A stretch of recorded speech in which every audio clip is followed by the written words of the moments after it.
Hey, everyone who's in the audience now, thank you for joining us, A4LI, for this policy discussion installment. I'm very excited about the conversation we have planned over the next hour, and I hope you all are too. For those of you who don't know me, my name is Dylan Livingston, the founder and president of A4LI. My co-host is A4LI's VP of Political Affairs, Brianna Deutsch. Brianna will interview Andrew and Damian for about 45 minutes or so, and then the last part of this event will be a Q&A. So please send your questions directly to me in the chat, and I will ask them at the end. Our guests today are Damian Green, UK Member of Parliament and head of the All-Party Parliamentary Group for Longevity, and Andrew Steele, aging research biologist and author of the new book, Ageless, The New Science of Getting Older Without Getting Old.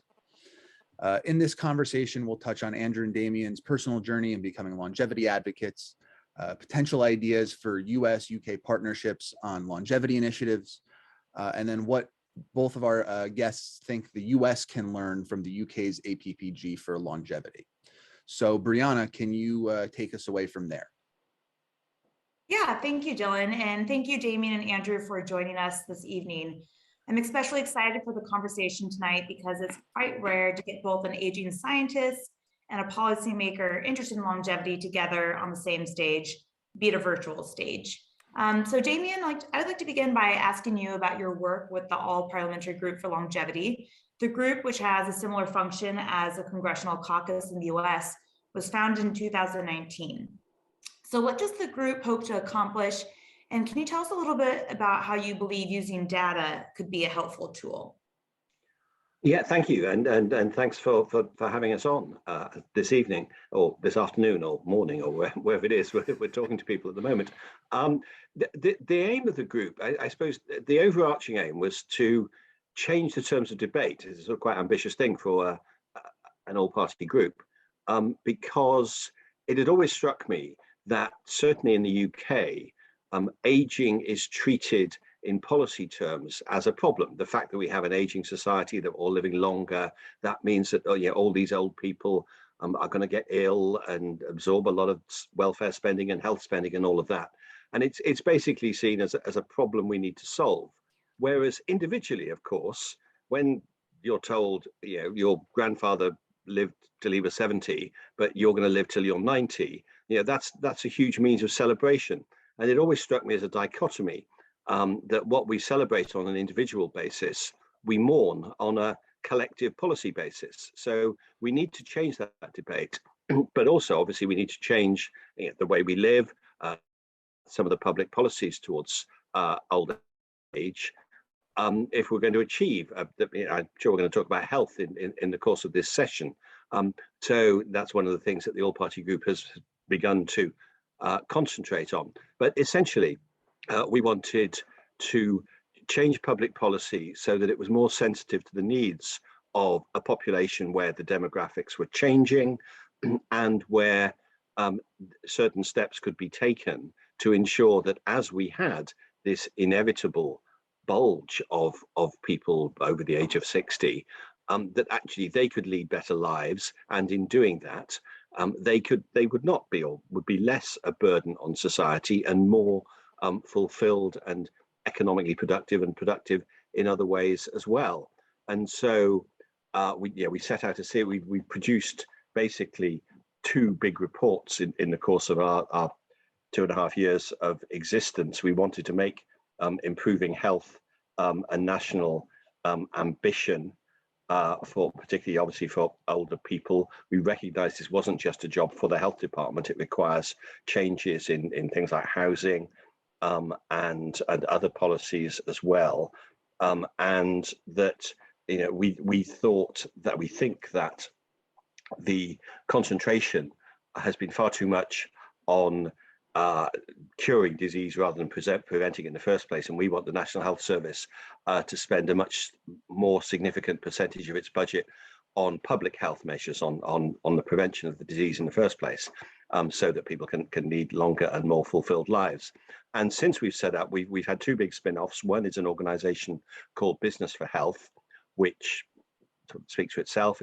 We've engaged particularly with bigger businesses so that they can look at and build into the way they operate, the way ESG responsibilities are now sort of in the blood of big corporations all around the world.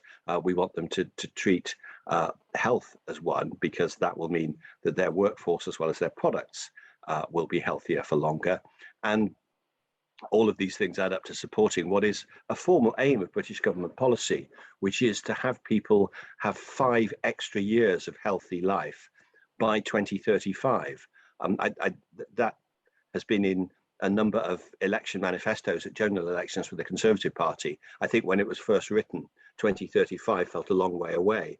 It now feels quite close, because, to be honest, and partly because we've had a global pandemic for the past 2 years, we have made very, very few, if any, steps towards it. But it's still there as a target. So we aim to help them achieve that by making helpful suggestions as policy changes they might want to adopt. And it's very encouraging to see that the APPG for longevity is a bipartisan coalition of lawmakers. Have you found that taking action to extend healthspans to be a politically neutral issue in the UK? Partly, I just realised I'd forgotten to answer one of your previous questions about data. Apart from Business for Health, the other thing we have spun off from the All-Party Group, where we're trying to act as an incubator for other useful organisations, is what we're calling the Open Life Data Framework, which is building precisely what we need, because just getting the basic information is the first step towards making proper evidence-based policy. And so we've got people involved so that there hasn't in the past been enough data around, and we want both to make sure more of it's collected and more of it is made freely available for people to work on. So, sorry, that was the previous question. Is it easy? I mean, yes, in the abstract term, it is easy to have bipartisan policies, but as soon as government actually does anything effective, that bipartisan consensus breaks down. And in an odd way, although we have a Conservative government and have had for some years, one of the steps they've taken, which is to start in a very minor way addressing the obesity problem that we have in the UK. That, I mean, it's not as serious as in the US, but it's quite serious here. And every time the government takes steps to do that by changing taxation or threatening the food industry as it is, there are complaints from the right of the Conservative Party, actually, more than anything else. So although in theory everyone signs up to the aims of greater health span, in practice the measures you need to take are quite often seen as interfering and nannying or so on by those on the right of the political spectrum. And there's the peculiarly British phenomenon that on the left of the political spectrum there are people who will say any private involvement in anything to do with health is wrong, and that you shouldn't make profit out of making people healthier. And so that means that it's quite difficult for the health service to enter partnerships with private bodies who may do something helpful. So there are ideological problems at both ends of the spectrum. Thank you, Damian. Andrew, now turning to you, as Damian mentioned, one of the leading goals of the APPG for longevity is for individuals living in the UK to have 5 extra years of healthy, independent life by 2035. So from the perspective of a scientist who has a firm grasp on the aging field, do you see this as an achievable goal? First off, hi everyone, thanks so much for having me. And what I'm going to do to answer this question, I want to go a bit into the weeds about what exactly we're talking about with healthy life expectancy and life expectancy.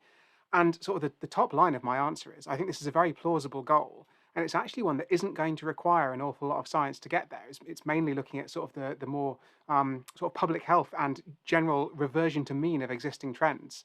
So what do I mean by that? Well, if you look back in the period 1995 to 2010, then healthy life expectancy was going up by about 4 months per year in the UK, and life expectancy was going up by about 3 months per year. And that means we had this sort of natural momentum. And this is something that's been going on actually for a very, very long time. If you look at the top performing country in the world over the last, say, 150 years, then there has been this addition of about 3 months per year of healthy life expectancy for that entire period. It's absolutely incredible. And which exact country is the top performer has been changing. And the UK has always been at the vanguard, not necessarily always at the front. But nonetheless, there's been this very long-standing trend. And we're now at this point where we want to try and add this additional 5 years of healthy life expectancy. Well, actually, there are countries that are already ahead of us in terms of life expectancy, places like Spain and Norway and Japan. Although they've already got this higher life expectancy or higher healthy life expectancy, they are continuing along this trajectory. And so what this suggests is, there isn't really a fundamental biological limit. There's not even a fundamental limit to the healthcare or the social policy. It's just that there are other countries that are either, for various demographic luck-based factors or through improvements in policy, are a few years ahead of us and still ploughing on. Now, of course, the wrinkle in this is that life expectancy has been very flat in the UK. If you look at the period 2010 to 2019, there was almost no increase in life expectancy and actually probably a slight decrease in healthy life expectancy. Slightly confused by the fact that the Office for National Statistics, which is the body in the UK that makes those measurements, changed the way it measures healthy life expectancy in the middle of that decade. But nonetheless, there's been this flattening. And again, the question is, why has there been this flattening? Well, again, there are already countries ahead of us, so it's probably not some kind of biological or social or healthcare-based limit. Various things that have been proposed to the effects of the austerity policies of the government in the last sort of in the sort of first half of that decade, where because of the financial crisis, the UK chose a particularly tough fiscal policy and clamped down on government spending. And there's been some suggestion that at least partly that might underlie this flattening life expectancy. We've also had some just weird stuff happen in the last 10 years. I know it's perhaps flu is slightly out of vogue at the moment, but in that decade, we did have some particularly bad years in terms of flu deaths. And so that might have flattened out life expectancy a bit as well. And also there's just random statistical fluctuations, there's demographic aging, there's all kinds of stuff going on, which makes it very hard for every country to maintain the exact trend the whole time. So basically, my point is, although there's no fundamental limit to how long people in the UK might expect to live. Biologically, looking around the world, there are countries doing better than us and that are still increasing. And if we even look at our own trend in the relatively recent past, then that trend was increasing in the UK as well. So if we were to just revert to this trend, where we, as I said earlier, got 4 months of life expectancy, of healthy life expectancy per year, and 3 months of overall life expectancy per year, actually, we've just about got time, as Damian says, we're a little bit closer than perhaps we might like to be, but we've still got time by reverting to that trend to achieve that goal without really doing anything, just engaging in the sort of normal general improvements in healthcare, improvements in, things like people reducing smoking and so on and so on. Those are going to get us to that goal. And so actually, I think this is really the wrong kind of goal. Because, well, firstly, it's something that's going to happen anyway. And secondly, what gets me really excited is the biology of aging. It's the biomedical interventions. It's these ideas of drugs that are going to do exactly as Damien suggested. They're not going to be treating illnesses. We can give people these drugs, we can give people these treatments and prevent them from getting unwell in the first place. And in order for something like that to have an impact on life expectancy in 2035, well, let's work backwards. In order for that to make a big difference, those drugs are going to have to be available, maybe 5 years before 2035, in order that they can filter through into life expectancy statistics, in order that they're distributed widely enough for them to have an impact. Which means we're going to have to be pretty confident about how well they work in the late 2020s. And the late 2020s are, optimistically less than 8 years away, which means we're going to have to, see various things happen very, very quickly. The glacial pace of progress in clinical trials and stuff, for example. It takes a very long time for a drug to go from even a very exciting result in the lab to something people are actually taking in the clinic, and especially something people are taking preventatively in the clinic.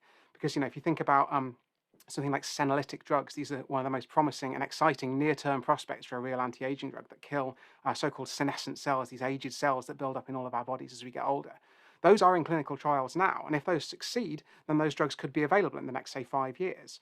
But they're going to have to be very broadly available in order to have an impact on healthy life expectancy. And what they're probably going to be used for at first is specific diseases where we know that these senescent aged cells are a problem, things like lung fibrosis and age-related macular degeneration, which is the most common form of blindness in over 65s. These are the kinds of things these drugs are being trialed for now. So in order to get to a point where we're confident enough in the efficacy and most importantly, the safety of these drugs, that we might want to hand them out to people who are merely old, they've got nothing medically wrong with them, as would be defined in the present era of medicine, it's surely going to take us until at least 2035 to get to that point. And so I'm not hugely optimistic that biology can have a huge impact in that intervening time. There are a few things that we can do in the near term that might help. We can do things like repurposing existing drugs. There are drugs like metformin, which is conventionally given as a diabetes medication, but we've got some evidence can slow down the aging process. That's something that we could potentially imagine. There's a trial about to start in the US. Hopefully, fingers crossed, it's already been delayed due to COVID.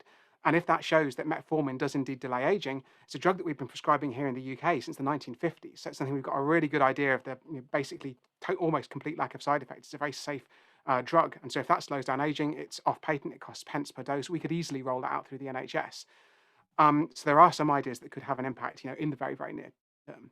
But I think the way this target should be addressed in order to really reap the huge promise of this emerging field of aging biology is not to look at a very short-term target like 2035, because that is, as was mentioned, sort of getting disturbingly close now. but and not even actually to focus on a particular improvement in life expectancy, because I can't tell you, you know, say we got the perfect senolytic that killed all the bad senescent cells. There are some senescent cells that might be beneficial. So imagine we could get the perfect targeted senolytic that had the absolute maximum benefit on people's health. I can't tell you how many years that would add to life expectancy. For humans, we've got some evidence of how many months it will add to mice, but obviously you can't necessarily translate that data. So I think rather than setting a target that's in terms of the number of years of life expectancy we'd like to add, we should set a target in terms of trying to ameliorate various of what are called the hallmarks of aging. And that's what I think is really exciting about aging biology in the last sort of 10, 20 years, is that we finally nailed down this selection of different fundamental biological processes, things like the accumulation of these aged cells, things like damage to our DNA, things like the breakdown of the mitochondria, the power plants that power all of the chemical reactions that happen inside our cells. All these various hallmarks, I've got a list of 10 of them in my book. There are other people say there are 9. It's slightly contested. Nonetheless, by targeting these hallmarks, we can indeed, realize that dream of the NHS providing preventative medicine that will slow down and even perhaps reverse some of these processes that give rise to the cancer, the frailty, all of the consequences of the aging process. And that means that if we were to set targets, as I say, not for life expectancy, but for targeting these hallmarks, firstly, we'd learn some really fascinating biology, which obviously is something I'm very interested in as a scientist, find out which of these hallmarks are the most influential. But secondly, we'd put ourselves in a really great position to start thinking about actually making treatments. Because if you can, reduce the effect of one of these hallmarks, you can, as I said, prevent a range of these age-related diseases. Senescent cells, we've already got really good evidence in mice that killing them can extend mouse lifespan, give them less cancer, less heart disease, make them less frail, improve their cognition. They even look better. The mice that have had these senolytic drugs, they just look fantastic. They've got better fur, they've got thicker, plumper skin. Even to my computational biologist, untrained with working with mice eyes, you can see these animals just look younger. And so I think the real promise here isn't in the sort of health, social care stuff, the public health ideas that are currently able to make us, get us to that 5 years by 2035 target. It's the much sort of longer game. And you've got to think about, just to sort of finish this, what has been quite an in-depth answer. If you think about the length of that target, even if we were to set a target that was for 50 years from now, I'm 36, and that means that I'm, very much hoping to make it to my 86th birthday. And that's possible, even with very minimal alterations to current trends in life expectancy. So that means if we set a target to understand a particular hallmark of aging over 50 years, anyone my age or younger is going to stand to potentially benefit from that. So the timescales in order to actually benefit the majority of people alive today are decades and decades and decades further into the future. So that's how I think we should be thinking about this problem. And you sort of began to answer this in the previous question, but I know you've written to your MP and to parliamentary committees in the past, calling on them to prioritize aging initiatives. So what do you sort of specifically think government must do to advance aging research and extend health spans? And are there differences between what the government in the UK should do versus what the government in the US should do? I think the first big thing, and this is very much transatlantic in its scope, is we just need more money for this research. Because, I've been campaigning actually about science funding for longer than I've been campaigning about aging. And when I tried to find out how much we spend on aging biology in the UK, I was just left scratching my head. It's probably of the order of, low tens of millions of pounds. And if you think about how much aging costs the healthcare system, the NHS budget in the UK is, I think, of order 130 billion pounds. So at least tens of those billions are going towards diseases of aging, things like cancer, diabetes, dementia, all these very expensive, long-running chronic conditions. So we, spend less than 1,000th of what we spend on treating these conditions on understanding the aging biology that could allow us to prevent them. So, even on the sort of economic face of it, that seems crazy. There's a fantastic piece of research by a professor called Andrew Scott here in the UK, who calculated the economic benefit to the US of slowing aging down by just a single year. So a single year's life expectancy increase by slowing down the aging process would be worth $37 trillion, not billion, trillion. So translated into a UK context, if we just assume that that scales with the size of the population, again, that's talking about $10 trillion. That's, significant multiples of GDP there, which is just a fantastic quantity of money. I think one of the things sort of supplementary to that, not only do we need more money, but if we were to conduct a similar study to that in the UK and, an assessment of what the potential benefits of this could be, it would make it much, much easier to sell because you could show the sort of ridiculous almost bottom lines that are available to governments if they're going to, willing to invest in this basic research. I think something else we really need is just political acknowledgement, and that's something I'm very happy to see that the APPG exists because it's sort of raising that profile within politics. Because as Damian said, I think the way that most people think of aging, it's just this bad thing that happens to people at a population level, or it's perhaps you've watched a relative dying of cancer or get dementia and lose their memories, their personality, all of these things. It just seems like a hugely negative process. But actually, I think understanding that there is something we can do about this. We've got this incredible biological toolkit that allows us to slow down and potentially even reverse it in dozens of different ways in the lab in mice. This is the sort of thing where it really is ripe for human translation. And one place where the US is slightly ahead of us in the UK is they have the NIA, the National Institute on Aging, which is a department specifically focused on funding aging research. That's just something that we don't have over here. Damian stressed the importance of data as well. And I think the data on this is just so crucial. We don't have a central place to find out how much we spend on aging research. It's not considered as a sort of separate category in government funding of science. So I remember when I was trying to find out that sort of tens of millions of figure for aging biology, that's basically a guess, because I ended up calling up the research councils, calling up the Wellcome Trust, which is another big charitable funder here in the UK, calling up various, calling up the Office for National Statistics. Just nobody knows how much is spent on aging biology, which is crazy, because it underlies things like cancer, things like dementia, which, although they still don't get enough money compared to the level of the impact that science could have, are vastly, vastly better funded, and also have vastly, vastly more political support. They've got campaign groups who are doing these audits of the amount of cancer research funding that's being provided, and that just doesn't exist for aging research. It really needs a political constituency.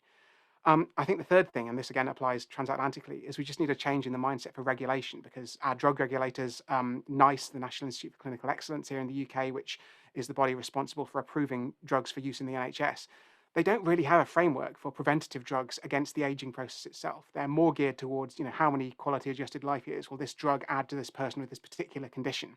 And this framework of, giving people, say, a senolytic or say metformin, in order to slow down their aging and prevent them from getting ill in the first place, just that isn't really a thing. And I think, that's something that we've really got to try and build upon. And finally, I just think we need a lot more radical thinking about this, because there is a tendency to think, there's lots of stuff we can already do. We know that eating more healthily, we know that improving people's access to exercise facilities, or being able to integrate exercise into their daily life, like allowing them to commute by bike or by walking rather than by car. These things are all great for public health, reductions in smoking, reductions in inequality. These things are all going to improve healthy life expectancy broadly, but they're really missing this enormous prize of aging biology, because I've had these arguments with sociologists saying, why is it that you're so fascinated, fixated on this biology thing, when actually there's loads of stuff we could do now to improve the life expectancy of people in more deprived backgrounds all around the world? And the answer is all of these things. If you think about the fact that the ways in which poorer people are disadvantaged from a health perspective, although it's not always exactly a one-to-one correlation, things like smoking and lack of exercise and eating badly, they're basically an acceleration of the aging process. And so if we were to find that metformin or senolytics or whatever other drugs or treatments are able to reverse some of the damage that those people are basically ending up doing to their bodies, then that could have a huge social impact as well. So if the government is interested in an industrial strategy, this is something that's got a potential market of every living human. These drugs are going to be available to everyone who's aging, which is all of us. And secondly, the government in the UK is very concentrated on an agenda called the Levelling Up Agenda, which is trying to bring up the poorer parts of the country. And again, having that anti-aging sort of toolkit in our medical arsenal would really, really help with that agenda too. So I just think there's loads and loads of stuff that needs to be done. I think there's a huge amount that both the US and the UK have in common, because we're not putting enough money in and we aren't realizing the huge potential of these treatments. Thank you, Andrew. Damian, back to you. You have spoken out about the impact stable housing in late life can have on longevity. You discussed this issue in a report you published titled Fixing the Care Crisis. Can you tell us a little bit about your findings in this report and why you think focusing on housing is an important part of extending health spans? I think housing is, certainly in the UK, very underrated as one of the sort of parts of the toolkit that we need to address unhealthy old age. And Andrew's made a tremendously powerful, eloquent case for science being able to solve it. And of course, to some extent it can, but we need to do other things as well. And I mean, I'll characterize very, very broadly and crudely the British housing market. But what it is in this country, as in many others, your family home is your biggest source of wealth, apart from something you become emotionally attached to and live many years of your life in. And so what happens is that couples, as they get older, they have children, they buy a big home with 4 or 5 bedrooms, and they never move out of it. And one of the reasons they never move out of it is that there isn't anywhere for them to move into that isn't just worse. It's sort of the same, only smaller. And so they will have paid off their mortgage by then. So there's no economic imperative them to move from this house. So the answer is, one of the consequences is that there just aren't enough family houses for young people to move into. And so you get clogging up all the way down as it were, the housing life ladder. And at the young end, people can't get on with their lives because there aren't enough houses around. So one of the solutions to this, which comes down to health in the end, is a phrase I've shamelessly stolen from one of the people who do retirement housing, which is that your last house should be your best house. So it won't be your biggest house, because your biggest house will be when you've got 2 or 3 kids running around it. But if you're on your own or if you're still in a couple in old age, sure, you don't need 5 bedrooms and 3 stories and things like that, and even possibly you don't want a big garden anymore. But what you will want is something that's pretty luxurious, that you're proud to have your friends around to. And we don't build any of that in this country. And of course, you can build it in communities where you build in the things like doctor support services or easy places for health visitors to come, so that as people get very old and quite frail, it's easy for them. They've got it all on site. You need to build these dwellings probably near the centers of towns or cities, so that people are within walking distance of shops and cinemas and pubs and whatever, because it just makes life easier for them. And so the net effect of that would be people would be living in houses that they were happier in, which itself is something that leaves you less likely to fall ill, but also just safer, just easier to live in.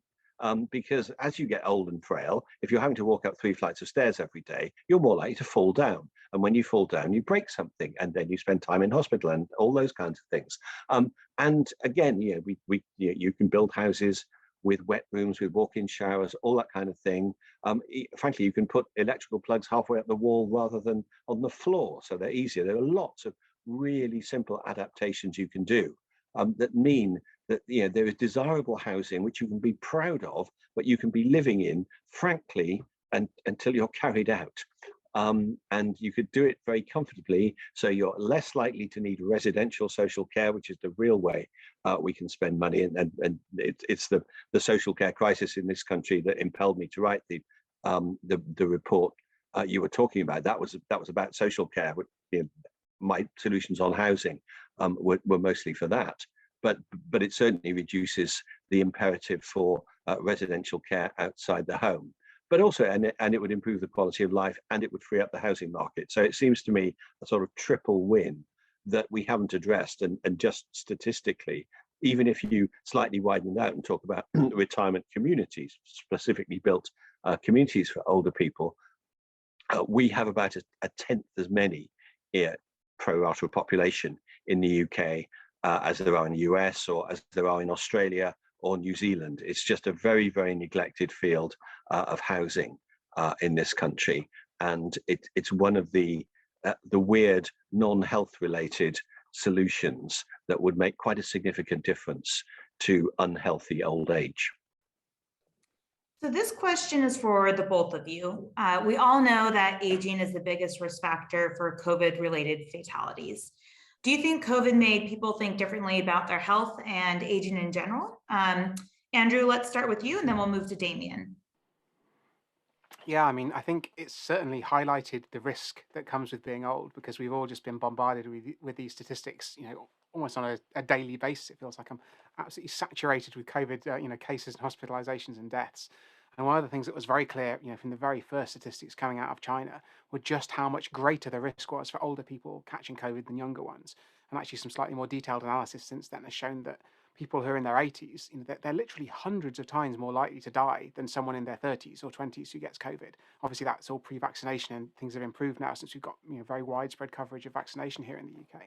But nonetheless, clearly age was the single largest risk factor. There was a lot of talk about smoking and being overweight and all this kind of stuff. It's all just dwarfed by the risk of simply being old. And I think that it's just really, really important to sort of connect, why that is, because I think all of us know that older people are more likely to die, and to an extent that's not shocking. but to sort of explain that that's because of how their biology has changed as they've got older. I think that's a real sort of it's a bleak, but it's an opportunity for people in aging biology to explain, how important this is.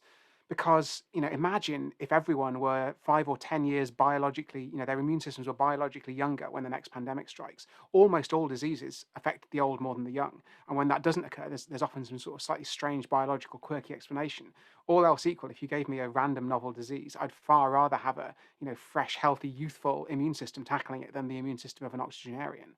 And so what that means is that by making people biologically younger, we're going to provide huge benefits, and it's potentially one of our best policies when the next pandemic comes along, because one of the most of the deaths in the pandemic in all the rich countries certainly have been in this much older demographic of the population, and as a result, there'll be less need for restrictions. There'll be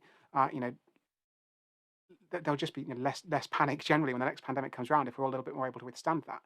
Um, I think another optimistic thing it's shown us is that people are willing to make enormous sacrifices to protect one another, because obviously we all went into prolonged lockdowns and had huge inconvenience placed on our lives in order to protect largely older people.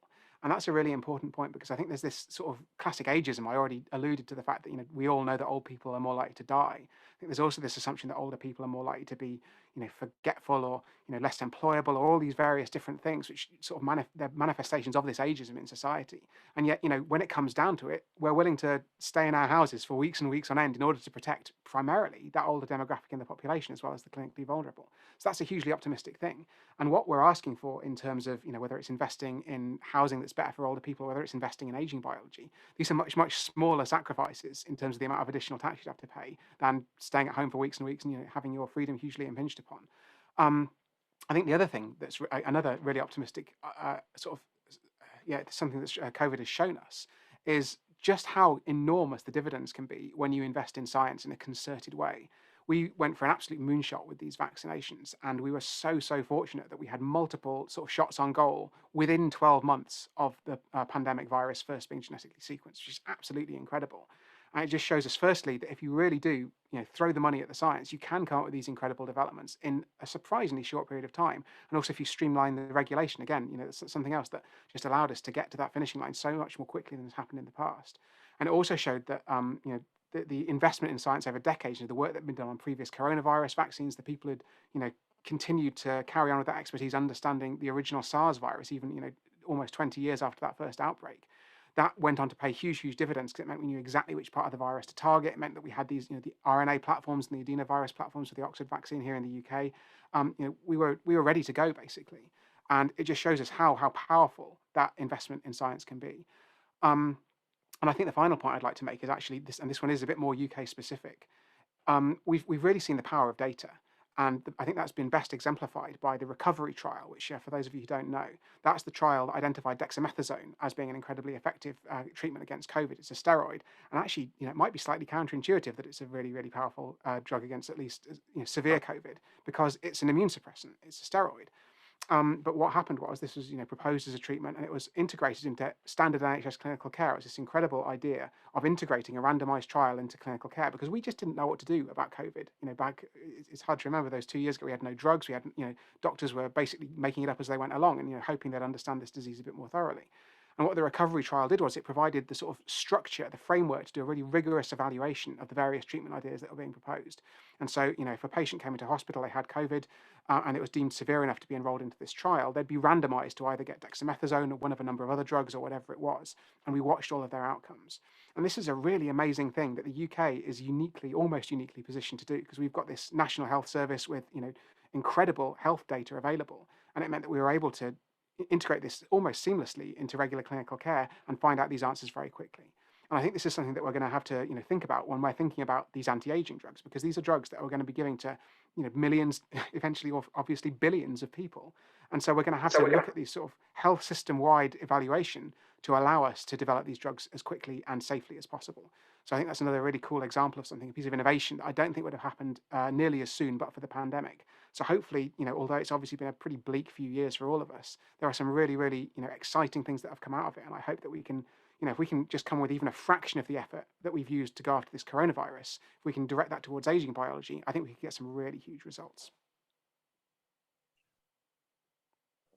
Thank you, Andrew. Damian, I'd love to hear your perspective on this as well. I think, I mean, that's a really interesting perspective. And so of the 3 points, I very much agree with the last two. I think the fact that from a standing start of zero knowledge to within a year or so, having a vaccine that has proved to be as successful as you could hope a vaccine to be is the most extraordinary achievement. And you know, everyone is very proud of sort of the scientists who've done it. I think the only sort of downside would be that people will now expect this in future. You know, the next crisis, societies, politicians are going to turn to the scientists and say, okay, we'll give you 6 months, now solve this problem. And you know, next time they might not be able to. It may be more difficult. So that's something to come. But the idea that if you know, the success of it means that people might look more kindly on scientists saying, actually, we can solve other of your problems if you've only got the sort of wherewithal, basically, and the political will to do something about it. I think that is now a much more convincing argument than it was 2 years ago. So I sort of have two cheers for the optimistic scenario. My less cheerful thought, and this may just be cynicism, is that one of the things we know, I mean, okay, you can take anti-aging drugs and reverse the effects of bad behavior in early life, as it were. But you know, the other thing you can do, which doesn't take much other than the sort of power of sociology and nudge and all those kinds of things, is to encourage more people not to do their best to kill themselves slowly in early life. And you know, of course, people will tend to be more irresponsible in their early years. It's part of growing up and just living. So you know, let's be realistic and not puritanical about this. But there are things that you can do through public education, and indeed, there's quite a lot of evidence that you know, teenagers in Britain are in many ways much healthier than you know, my generation was when we were teenagers. You know, they drink less, they smoke less, in all sorts of other ways. They just behave better. They are more knowledgeable and more responsible about their bodies, and that will be reflected in an aging population in 60 years' time. They will be healthier than my generation is getting to as it gets into sort of late middle, early old age. So that can be good. And so my fear is that after 2 years of basically locking people up and saying they can't enjoy themselves, there will be the most enormous explosion of joy and irresponsible behavior. It would be only human if this didn't happen over the next year or two. And so it may take us longer to get back to the state where you know, young people think it is entirely normal to you know, care about the atmosphere, cycle, walk everywhere rather than just jump in cars, smoke less, drink less, eat more healthy food, all those kinds of things. I think that COVID may put that back a couple of years, but I may, as I say, I may just be being unduly cynical. But I think the you know, what we will learn from it will be quite long term, and apart from all the science, I think public behaviour over the next few years is going to be really interesting. Just to be both topical and very parochial. Yesterday, for the first time, you are now allowed to go on the London Underground, the tube, without wearing a mask. It is as one of the new freedoms. Now, a lot of people are saying, okay, I won't wear, you know, who wants to wear a mask when they don't need to? But my first hint of having a splutter or a cough or a cold, I'll put a mask on the tube, the way people in the Far East always have done. It was one of those things, Westerners going to China, Japan, Korea, you know, why are so many people wearing masks? The answer was they're protecting you. They're behaving responsibly. They're stopping themselves coughing over you. They're not frightened of you. They're being good.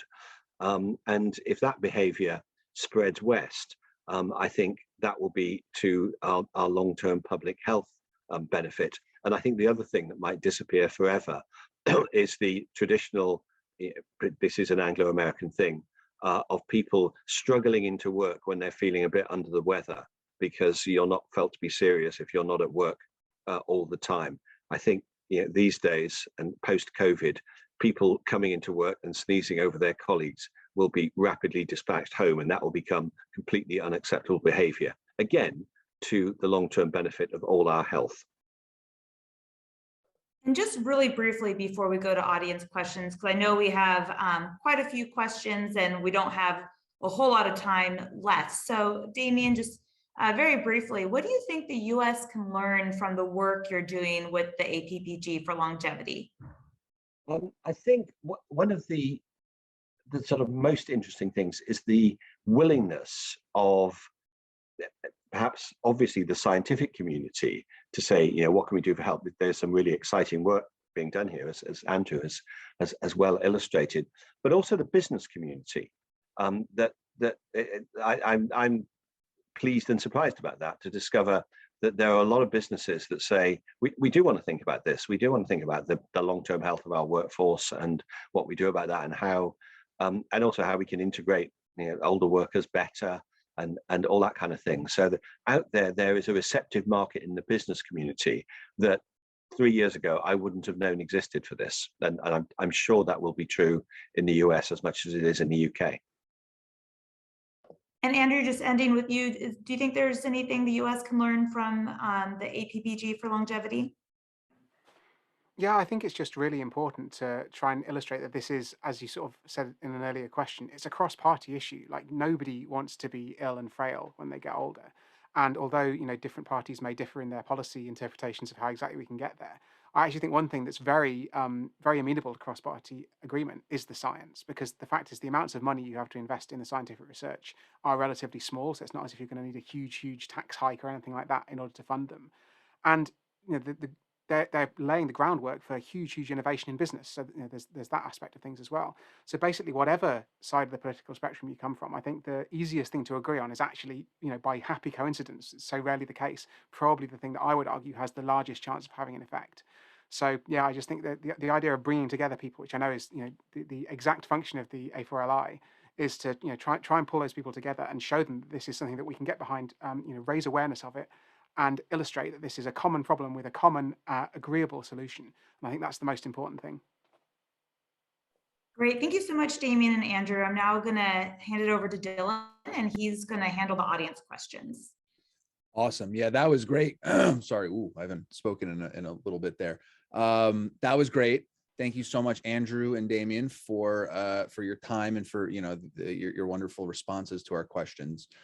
We have a lot of audience questions that have come in through the chat, so I'm just going to kind of go down the list here and ask them in the order they were asked, and however many we can get in the next 10 to 15 minutes, we'll get to.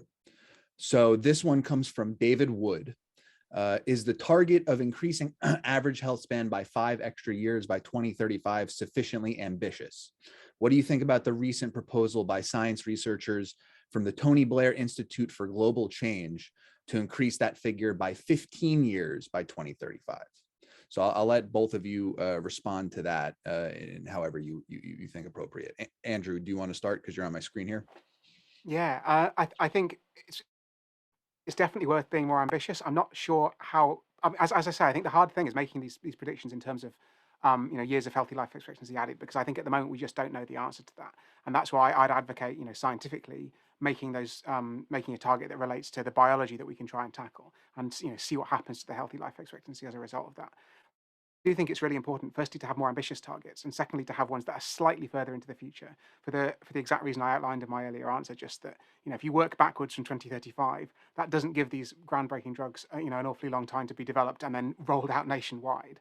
That isn't to say that I think this process is going to take decades and decades and decades, but it is to say that maybe 10, 12, 13 years is a bit of an optimistic timeline. 20, 30 years, we could really be talking about something, and that's well in time for the lives of people who are even in their 70s today could potentially be looking to benefit from some of these very advanced and exciting ideas. So I think it's definitely worth trying to be a bit more ambitious and have a bit of a longer view, but I'm still hesitant to commit to any years-based target because I'm a scientist, and as everyone knows, scientists hate making predictions. Especially about the future. Exactly. And I mean, the other point is that this is an area where sort of scientific rigor may clash with political reality. In that, if you say, give me a target for 50 years out, I'll say, fine, I'll hit whatever ambitious target you want because I'm not going to be here.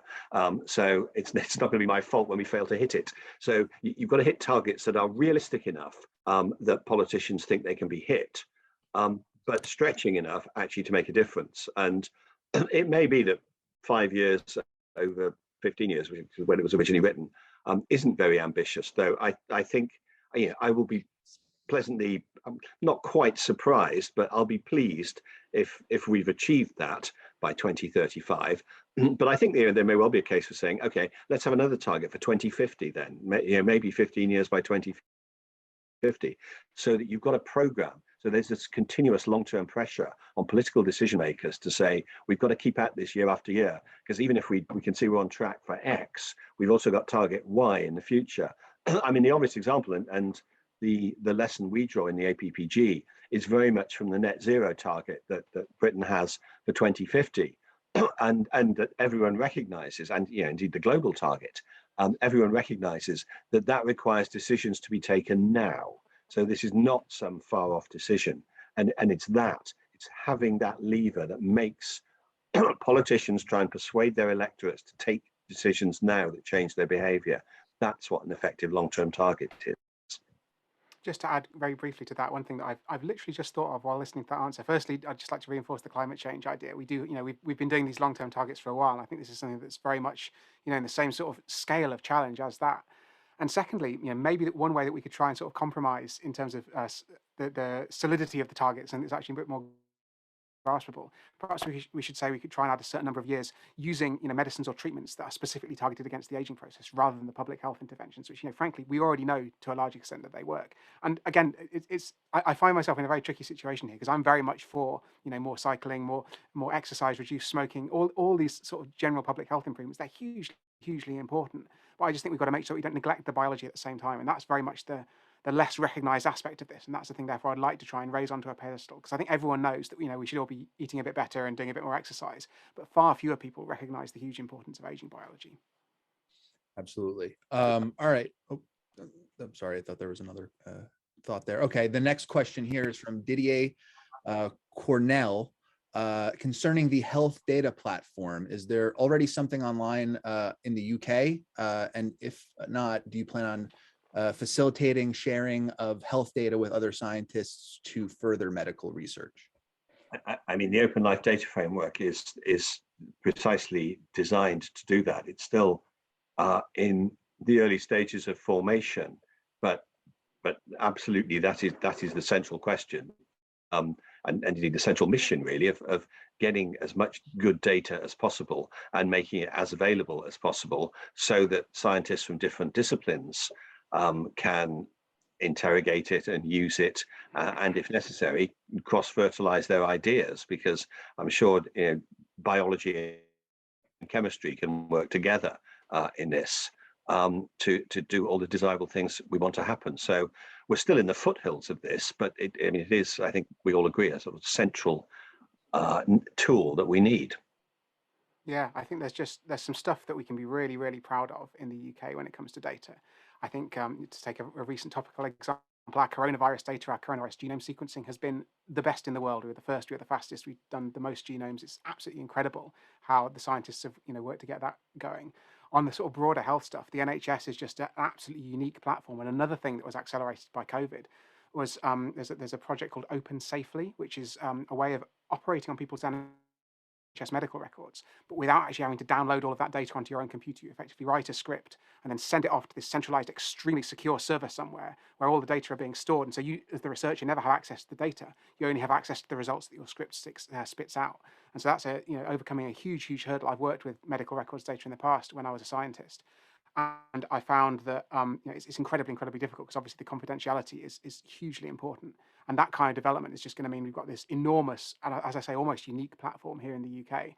And then there's the other stuff the government has taken a lead on. We've got the 100,000 genomes project. I think that might be slightly out of date now. I think we're doing even more, but we're sequencing huge numbers of UK people's genomes. There's the biobank UK Biobank project as well, which looks at loads of different samples of different tissues from, again, thousands and thousands of people. So I think there's lots of stuff where the US could look at the UK sort of integrated and very, very heavily data-driven approach and learn an awful lot from that. Great. Awesome. Yes, I agree. The US can learn a lot from the UK. So here's one from Scott Livingston. Where are the clusters for longevity startups in the UK? It's important for economic development if centers of excellence can act as magnets for startup companies to cross-pollinate, share resources, collaborate, etc. Do these economic and business incubators exist? And if so, where are they now? And then also, is policy directed towards creating more clusters in the future? I'll let whoever wants to take that one on. I suspect Andrew will know better than me on where the clusters are now. I think unfortunately, there's not really a government policy in terms of directing the funding towards longevity specifically. And again, this is just a sort of an ongoing symptom of the fact that I think policymakers are largely quite blind to the fact that longevity is itself a distinct form of science.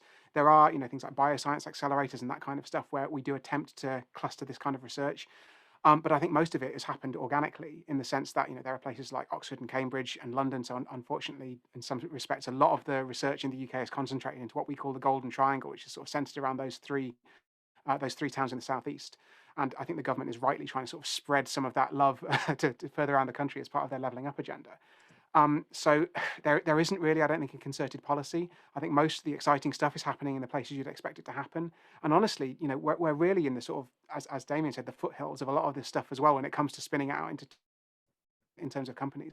There are longevity startups, there are investable opportunities, but I think so much of the work, still needs 5 or 10 more years of basic biology. Again, it's not, millions and millions of miles away on the horizon, pie in the sky, theoretical sci-fi nonsense, but it's the sort of thing where we haven't got this huge number of startups. But that said, as I said in answer to an earlier question, this is an industry with a market potentially of every living human. So the UK, the US, any country in the world would do very well to try and specifically, create an environment, create a regulatory environment where these drugs can be, tested and potentially given out if they work, in order to attract companies that are going to do exactly this kind of thing. And the ways in which you do that are going to be quite different to the ways that you might attract a conventional biotech startup, because you're going to be looking, as I said, particularly at the regulatory environment. You're giving out drugs or treatments to people who would currently classify as healthy.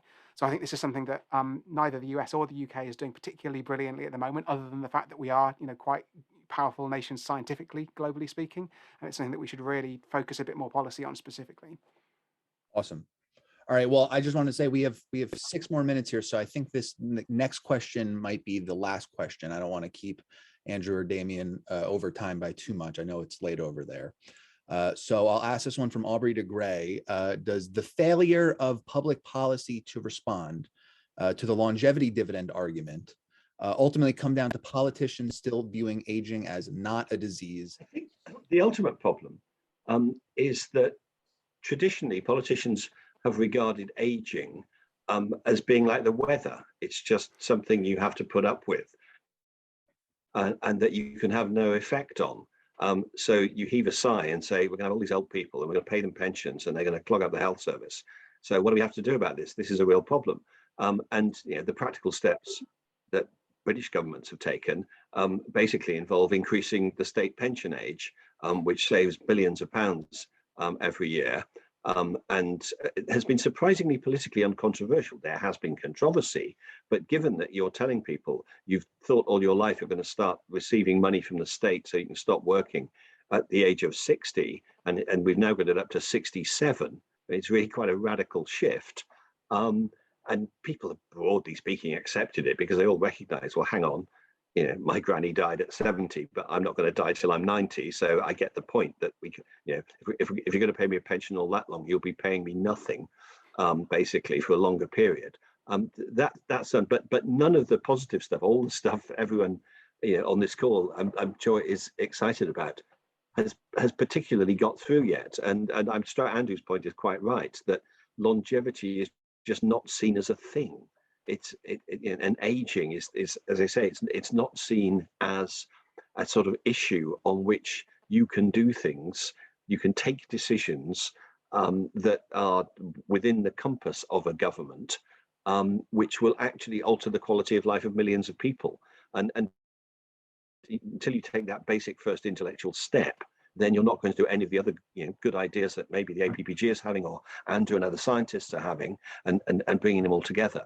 And as I say, I mean, the fact that we only founded the APPG 2 years ago shows that this wasn't any kind of political issue, because that's an easy thing to do, and you don't need many people inside politics to be interested in it to do that kind of thing. And as I say, since we founded it, we tapped into this enormous well of goodwill, both among the scientific community and the business community, as it happens. The one place where we're finding it difficult to get some traction is Whitehall, is inside government. There are people there who are very passionate and committed to this, but they're busy doing other things as well. And until their political masters say, you know what, this is a big thing, let's have a go at this, then nothing much will happen. So I will keep banging away, basically.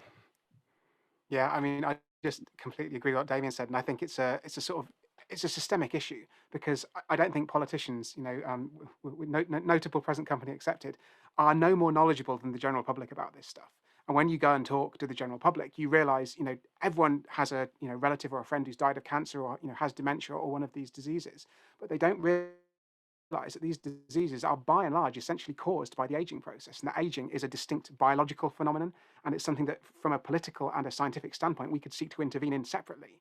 So, as a campaigner, I think, politicians are essentially accountable to the public. The public don't realize this is a thing. The politicians are no better informed than the public are, so they don't realize it's a thing. Because, when you hear politicians, there have been some examples of politicians sort of taking, and actually Joe Biden's recent announcement about cancer in the last 5 years is a really good example.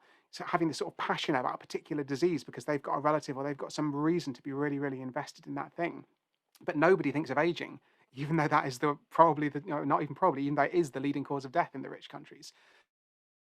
90% of deaths in the UK are caused by aging, and yet nobody says, oh, my grand died of aging. They all say, oh, my grand died of heart disease, or my grand died of a stroke.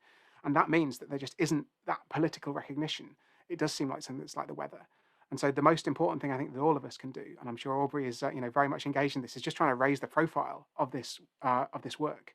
Show people this isn't some sort of kooky sci-fi madness, and that once people realise the economic benefits, the health benefits, I think that longevity dividend argument hasn't sort of landed because it hasn't made it through.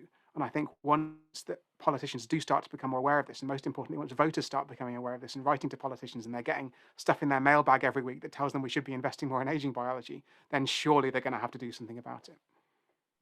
Right. And I'll just say before we wrap up here, A4LI conducted a poll this past month, and we asked the voters, do you know someone, or are you suffering from a disease of old age, an age-related disease? And only 57% said yes, which is, shocking, because that should be close to 100%, right? I mean, we all suffer or know someone suffering from age-related diseases. So, part of A4LI's and, I think the broader longevity community's goal is to help redefine what we're talking about here and help, the public better understand what we're pushing for. So I just wanted to throw that in there.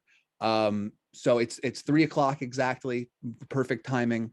We'll wrap this up. I just want to say one more time, thank you so much to Andrew and Damian for your time today. I learned a lot from listening to you guys speak, and I know A4LI is going to take to heart what both of you have said. This recording will be on YouTube, so if anybody missed anything or wants to rewatch, go to A4LI's YouTube page and you'll be able to watch this video. And the last thing I'll say is write your representatives, write your members of parliament, write your Congress people. The only way we can really push this issue forward in government is by actively being involved and engaging with them. So be active, get involved, and let's make aging an optional thing that we can all work to mitigate and defeat. But with that, I will end this Zoom call, and please feel free to reach out to A4LI on our website, info@a4li.org. Andrew and Damian, thank you so much. I'm going to sign off unless you guys have anything else you want to say. No, that's fine. Thank you very much for having us. Have a good rest of your day, everybody, and we'll be around next month.